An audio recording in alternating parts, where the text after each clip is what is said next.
वसीम साहब, good morning sir. स्वागत है आपका। बताएं सर, पहले तो बाजार के आउटलुक पर एक राय। थोड़ी कमजोरी आज दिखी है, थोड़ी प्रॉफिट बुकिंग आई है, लेकिन है छोटे छोटे दायरे में ही अभी तक market. Good morning Anil ji. Morning तो सर। देखिए, अब आज लास्ट डे है एक्सपायरी वीक का, तो market has been all over the place, लेकिन हमें दिख रहा है कि कई शेयरों में डिस्ट्रीब्यूशन भी है। तो बी कॉशियस, हम आपको लगातार कह रहे हैं, मार्केट दोनों तरफ का मौका देता है। मेरे हिसाब से 14,600 650 के ऊपर जाना मुश्किल होएगा, तो यहाँ पे अपना हेज बना के रखिए और दोनों तरफ की ट्रेडिंग एक्टिविटी में पार्ट ले। यहाँ पे इन्वेस्टर की हैट मत मानिए, थोड़ा सा रुझान रखिए, लेकिन सिलेक्ट स्टॉक्स में, सिलेक्ट सेक्टर्स में हमें आउट परफॉर्मेंस है। और यहाँ हम आपको ये दावे से कहते हैं IT is going to be an outperformer, लेकिन उससे भी ज्यादा आउट परफॉर्मर फार्मा होएगा। लोगों को ये मंशा है कि अगर वैक्सीन मिल गई तो pharma will continue to rule the roost, और mid cap banks will outperform large cap banks. तो इस कारण से दोनों तरफ आप अपना रुझान रखिए। आप कहें तो अब मैं दूं, कल के लिए आपका अपडेट था, मैंने आपको गोदरेज प्रॉपर्टी बहुत जोर से कहा था, 1455 बिक गया, उसमें आप प्रॉफिट बुक कर सकते हैं।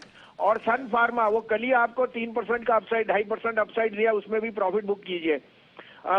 शॉर्ट साइड पे आपको हिंडाल्को दिया था, वो टारगेट हिट हो गया। और आपको अशोक लीलैंड दिया था शॉर्ट, वो भी 117 बिक गया।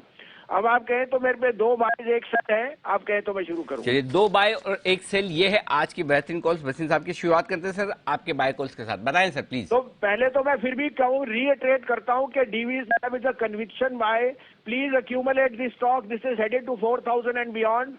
Pfizer's largest outsourcer in China has stopped that contract and it will all, और DVs is in the process of enlarging their production facility. इस समय जो अपनी प्रोडक्शन फैसिलिटी बढ़ा रहा हो, वो यही इंडिकेट कर रहा है कि आगे का उसको रुझान बहुत अच्छा है। आज का मेरा टॉप फार्मा पिक अगेन उसी स्पेस में है, Aurobindo pharma. Outperforming stock, this deserves to be 1,200 rupees, but in the near term 925 to 930 to 35 में लीजिए। 915 का स्टॉप लॉस है, 980 to 1000 का टारगेट फॉर द ट्रेडर। दूसरा बाय है, अगेन कन्विक्शन बाय यहाँ पे है, क्योंकि net interest income and margin will be the highest for बंधन बैंक इन दिस क्वार्टर। 366-67 में लीजिए, वॉलेटाइल शेयर है, 361 का स्टॉप लॉस है, 385 का टारगेट। और सेल में है सर, जो डिसअपॉइंट कर सकता है, जिसके रिजल्ट कल है, एचडीएफसी बैंक।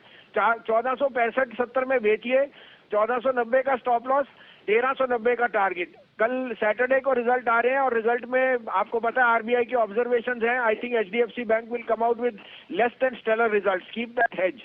परफेक्ट। तो हेज के तौर पर एचडीएफसी बैंक को बेचना है, लेकिन खरीदना है वो शेयर जो कमजोर है। और औरोबिंदो फार्मा ऑलरेडी करेक्शन दिखा चुका है, अब ये खरीदने का मौका दे रहा है। 930-35 में खरीदना है, 915 का स्टॉप लॉस, 980-1000 तक के टारगेट के लिए फिर से करें खरीदारी। वहीं बंधन बैंक में करें खरीदारी, 366-367। और बंधन बैंक काफी पहले वसीम साहब ने शॉर्ट कॉल भी दिया था जब बड़ा मजबूत था, अब कमजोर हो गया करेक्शन के बाद, तो यहां खरीदना चाहिए। 361 स्टॉप लॉस रखिएगा, 385 का टारगेट। एचडीएफसी बैंक हेज कर लीजिए शॉर्ट करके, कल रिजल्ट्स आने वाले हैं, सोमवार को जो भी होगा गैप से होगा। 1465-1470 की रेंज में शॉर्ट कीजिए, 1490 का स्टॉप लॉस, 1390 तक के टारगेट के लिए। ये है राय वसीम साहब की तरफ से।